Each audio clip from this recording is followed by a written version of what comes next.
Yo, everybody, it is January 26th as the cat purrs into the mic. Thursday. What a beautiful day to be alive. We had some snow yesterday. It went away the same day. Now, that was kind of a pain. When I arrived to work, there was this guy named Joe. I think I could use people's first names. I think it's alright. I have kind of been anyway.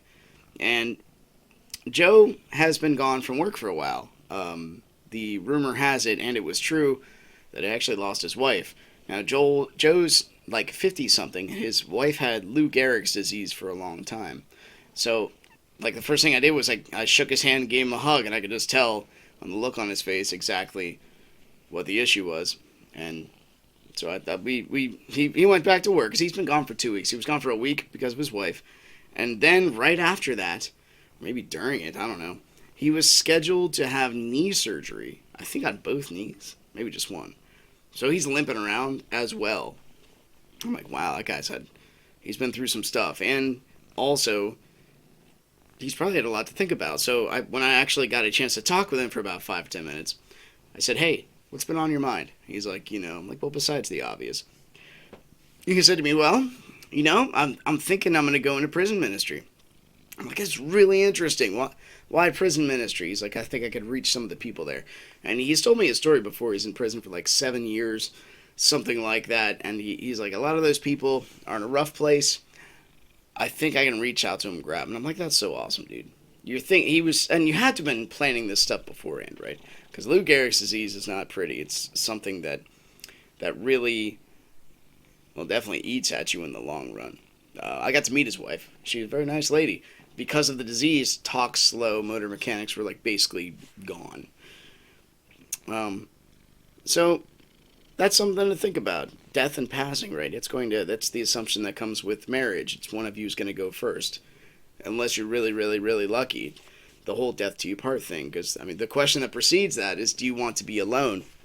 Through everything. Through your sadness, through your horror, through children, through pain of death, of aging. Do you want to be alone through all that, or do you want somebody with you that can make you better as you go through that kind of stuff? And I think God wanted us to be man and woman together for the right reasons, for our benefit. Yo, dude, you were just hogging the spotlight today. That's okay. So there's that, and then there's the off thought that I have, because well, I'll start with this. I stopped to chat a little bit about Psy from Gangnam Style.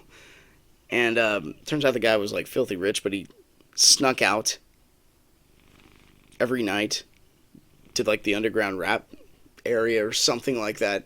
So he's like Batman of the rap world. And now he's known for just one song. And he wants to be known for so much more. So that happens. That conversation came from talking about Creep by Radiohead. Because we thought it was Weezer. And Radiohead never plays that song, like ever. I think it was from like a movie soundtrack, Creep. But it's the song everyone wants to hear, and that's like Psy, and then that's what I look up. But anyway, we're listening. That came from listening to Leviticus, and I thought my friend Gideon had Leviticus playing, and then it played that song by Radiohead, just one to the other, like somebody was just reading off Leviticus. And the guy that I'm talking to, he knows a little bit about the Bible, and he walked away from his faith. And he's like, this is so weird. I'm like, back then, it's very interesting that people would write, instead of actual historical details, they would write them. But the meaning about what happened was more important, that they logged that specifically, as opposed to, the details, what color his hair was, or what exactly the second of the date was, or how many exact people happened. Because there are times in the Bible where it says, like, there was a great slaughter, and he killed every single one of them. And then you see, like, 2 chapters later, like, the Amorites show up again. Like, did they really kill every single one of them? Or was it, like, more of a metaphor at the time to just say, a lot of them died. Or we beat them. Something like that. But I always thought it was interesting that the Levitical laws, like, first off, they were all about hygiene. Constant washing ceremonies. And we know from modern science that hygiene is preventative. It's used to prevent diseases if you have good hygiene. You can draw a direct parallel with hygiene increase and vaccines. That's why I'm quite skeptical when it comes to the vaccine thing. But maybe I can be proven wrong someday. I don't know. The other thing was in the Levitical priesthood is like every other worship service involved men and women together, the masculine and the feminine, and that comes with, and usually sexual practices would be eventually involved in their worship service as well, and even if they weren't, the intermingling of the genders leads to certain outcomes. I mean, like marital infidelity would be more rampant if you're working in close proximity co-ed. I mean, we could see that now, but they kept it all male, and so that gets rid of that one element of it where you have to worry about temptation, that kind of thing. And then the last thought that entered my head today was, out of all things, I was thinking about the Book of Revelation, and